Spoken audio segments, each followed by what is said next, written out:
Salary credit day used to mean relief.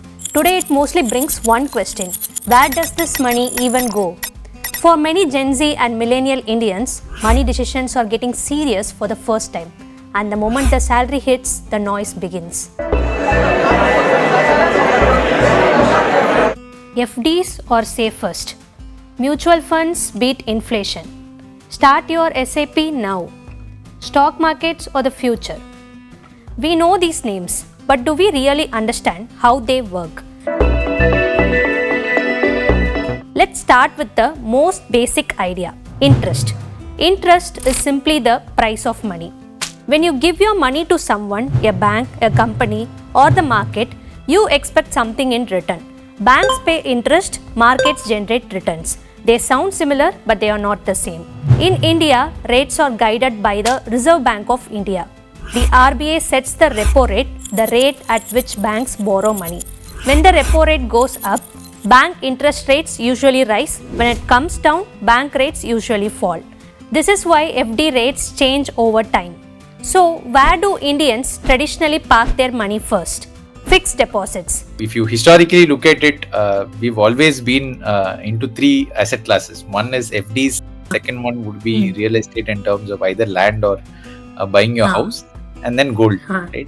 Now, FDs generally, our parents would say that it's extremely safe, which is right in a way, but there is a small nuance to it. A fixed deposit means you give your money to a bank for a fixed period, like 1 year, 3 years, or 5 years. In return, the bank promises a fixed interest rate decided in advance. This interest is fixed and does not depend on share prices or markets up and down. You know exactly how much you will get and when. That predictability is why FDs are seen as safe. In fact, deposits up to Rs 5 lakh per bank are insured by the government. According to financial experts, FDs work best for emergency funds, short-term goals, and conservative savers. FDs are primarily something that is to be used for a near-term purpose. Let's say you need money in the next 3 years, 5 years, where you can't take too much of risk. So FD has a role, and the primary role is for anything, any goal that is coming up in the next 3 to 5 years. FDs make a lot of sense. But however, I also see a lot of people investing in FDs for 10 years, 15 years, which is a very bad choice in that sense, because you actually take up a lot of the inflation risk. So you're not able to beat inflation over the long run. But safety doesn't automatically mean growth. There are two things to remember. First, tax. FD interest is added to your income and taxed according to your income slab. Second, inflation.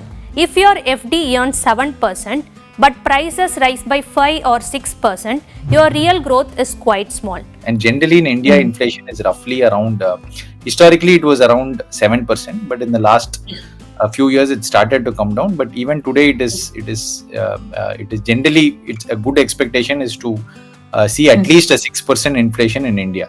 Right? So in that context, if you suddenly put in FDs, you can see that the returns are generally around 6 to 7%, but depending on your tax bracket, if you also adjust for taxes, it comes to a much lower number. Depending on which tax bracket you are, generally the number comes down as low as 5 to 6%. So broadly, if you look at it, if the same 100 rupees is invested in an FD, by the next year it is probably 105 or 106 post-tax. So the first thing about FDs are that it does not allow you to grow your money post-inflation. So which means whatever you can buy with that money today, the same thing you can buy with that money after few years, or maybe a little lesser, because mostly if you are in a higher tax bracket, you will not even beat inflation.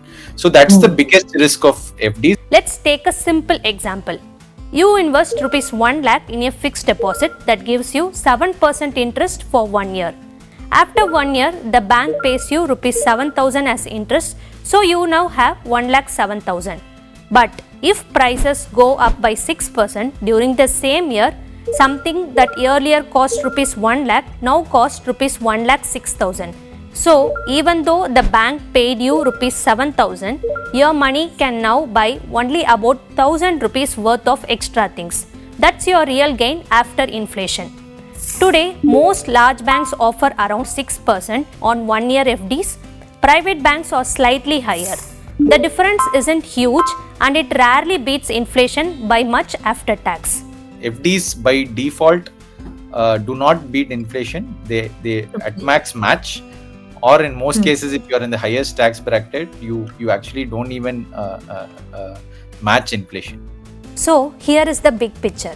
FDs offer safety but limited growth. The choice depends on your goals, timeline and risk appetite.